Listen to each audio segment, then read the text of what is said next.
Yabafowethu sanibona uPhungalenja lo. Isitudla sendoda sithondi siyafafaza nomtshela abantu bafazi baningi inkunzi yembongalo. Umnikazi we-EP emnandi ephumile. Engoma ezo5. Isihloko sayo sithi unakho lokho. Cha bafowethu amaqhawe kumele siwabonge esaphila. Singadakiwe singakhonjwe ngezibhamu. Ngicabanga ukuthi nisakhumbula ngibonga umthandeni umfo wamanqele ngezinto azenza phesheya. Bonke abantu abenza okuhle bafowethu kufanele sibabonge. Uyabona lento. Njengamanje bafowethu sacela uphakamisa iqhawe nje umfo wamchunu. Akekho ongazi ukuthi uNgizwe yena umuntu oqala ohleze ekhombisa umtsizwa emhlabeni wonke jikelele. Umuntu ongasabi kumele uqinise istory sakhe yasazi. Noma nje kukhona izalukazi uGeh Ngcobo bezama ukuthi bafunda ukuma ngaye. Kodwa eqinisweni nje akudluka umfo wamchunu. Bafowethu ngithi ungizwe abantu abaningi bathi uyahlanya. Abantu abaningi bathi ungizwe akaphilanga kahle ekhanda. Kodwa mina ngithi ukuhlanya kwakhe ikhona okumlethela ukudla etafuleni. Njengamanje useyihambasada lapha kwalo kuzana. Laphana kwa Mr Fish nakwa Suzuki. Ngakho lokho enithi uhlanya ngakho. So ngifuna ukuthi bafowethu before nginabe ngifuna ukuthi anoyihlukanisa inkunzi ehlabayo nedudulayo. Umfo wamchunu uyinsizwa thina abanye siyabukela kuye. Ngisafuna uqala ngikhuze lezi zalukazi lezi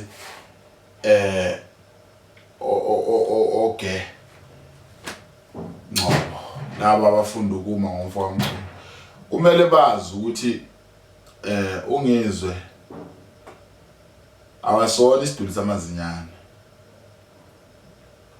Uyayibona nto because uma ukuthi bafuna uduma abasheshe basho uzobanikeza umfo wamchunu uduma.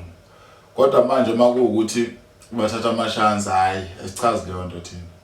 Ngoba manje thina siyabukela kuye umfo wamchunu uyinsizwa endakagadwa futhi. Lezi zalukazana ezoGeh umfo waNgcobo ziyagadwa zonke lezi zinto lezi. Zihamba ziqhosha ngemali lapha zihlukumeza umfo wamchunu. Umfo wamchunu uphusha ikhono lakhe. Kunalento ebizwa ukuthiwa ikhono oke uzuyithathe kumuntu nesiphiwo. Ikhono nesiphiwo into ezifanayo eziyandawonye futhi. So bafowethu ngiyabonga kakhulu kubo bonke abantu abakholelwayo kungizwe umfo wamchunu. Ungizwe uyilo muntu othi noma wrong ayimele indaba yakhe. Noma abantu bethini ayimele indaba yakhe. Uyayibona into leyo. So impumelelo yakhe ilele lapho. Wena uzamthatha njengesinga yena umthathe njengomuntu ohlanyayo. Njengani kodwa kumele wazi ukuthi nasiyamthanda ungizwe singamfela futhi. Uyayibona into leyo. And bayamthanda abantu bakholelwa kuye umfo wamchunu. Nami ngomunye wabo. Ngaphandle nje kokudlala nani. Kumele bazi abantu ukuthi ngiyasifane sonke, ngiyeze esontweni sonke futhi ngiyasidakwe sonke. Uyabona? Ngiyasifane naye lo uGeh wakhona. Oyisicefe. Ochoma ngemali. Ogadwayo. Othi insizwa. Ayikho insizwa egadwayo. Ayikho insizwa egadwayo, umfazi loyo. Into kumele iphinde ifiyotheza. Echama ihleli. Uyayibona nto. Mina uPhungalenja angithandi into yenziwa uGeh ngoba manje umuntu umefuna uduma yenze kwakhe. Njengoba nami ngashaya lami ekhanda. Angihlukumezi umuntu. Uyayibona nto. Kodwa lento manje uGeh ukuthi manje ungizwe useyohlukunyezwa emcimbini makuthiwa khona umcimbi bazohamba phambili bafike bahlukumeze ungizwe manje umfo wamchunu. Lento leyo ayisichazi thina. Uyabona? Mina ngiyafisa impela nje ukuthi ngelinye ilanga lento yenziwa uGeh akayenze ngapha koPhungalenja ake sibone ngoba manje mina ngiyamthanda umuntu othanda ukubukwa. Uyayibona nto ngoba impela bazokubuka ngokulahla phansi nje ngempamendo labhabha. Into esuka la iyofika uPhongolo ushaya mina uyowela emanzini. Uyayibona nto le. ukuze sibone insizwa futhi ngeke kube namahloni mina makuthiwa intshebhe phezulu ngishawe ngenye insizwa hayi ngeke futhi ngilivule icala ngoba mina ngiyinsizwa ngiyakwazi ukumele ezami indaba uyayibona leyo nto. So ungizwe uMchunu bafowethu uyiqhawe esaphila nje seshonile akekho ozovala isikhala sakhe kumele nikwazi lokho. Ngiyabonga kakhulu bafowethu bonke abalandela ungizwe uMchunu njengoba nami ngimlandela. Maningi kamaqhawe khona ungizwe khona umthandeni khona ukhuzani baningi onjoko nobani ke nabanye abazenza insizwa kodwa basebafana.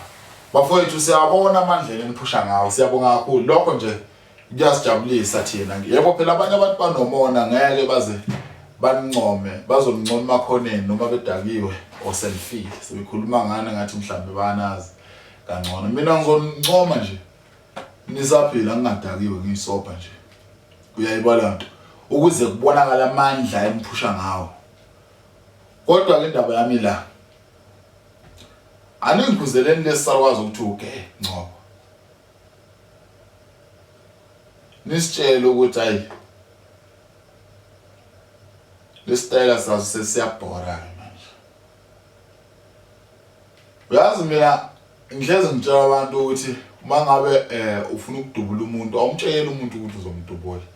Umuntu uvela ukhipha isibhamu umfaka enyameni ingakho umuntu okhipha isibhamu asibambe ngesandla uma kuphikiswana khona impikiswana uyaboshwa njalo ngoba manje kusho ukuthi umbulali. Uyabona ungamtshela umuntu uzomshaya mshaye uyayizwa le nto mshaye. Umuntu othatha intambo ethi ufuna ukuyikhunga umuntu othatha intambo ethi ufuna ukuyihenga elokhu ehamba ecula lapha ehlabelele ethi ngizoyenga nginikela intambo nesitulo lo muntu agibele isihlahla ngibona ukuthi uzoyihenga yini ngeke ayenze leyo nto. Uyayibona leyo nto ngoba manje ufuna ukulanyulwa yini uGeh iphakame kangaka kunehlwele uyazi ukuthi bazomlamula okhuzana. Mina ngeke ngilamule umfana mina ngakubeka nje bokubhaxa bokushaya bovu ya uzuxolisa ngoba manje la akusebenzi la uGeh lo akukho lo. Mina ngazi ukuthi kwakuNgcobo wakwenzani nalwana baNgcobo ehlonipha ngabe ehlonipheka kangaka. Uyayibona nto.